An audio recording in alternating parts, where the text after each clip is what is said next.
General rules for female succession act. The death of a female Hindu dying intestate property will go to అంటే ఒక అమ్మాయి చనిపోతే ఆమె ఆస్తి ఎవరికి వస్తుంది అనేసి సెక్షన్ 15 చెప్తుంది.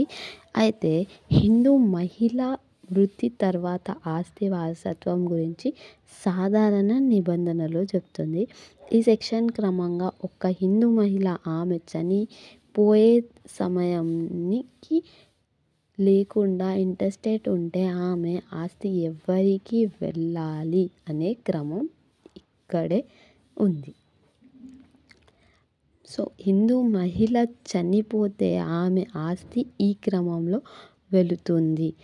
మొదట ఆమె భర్త, కుమారులు, కుమార్తెలు మరియు మరణించిన కుమారుడు, కుమార్తెకు పిల్లలు ఉంటే వారు కూడా వీరందరికీ సమానంగా ఆస్తి పంచబడుతుంది.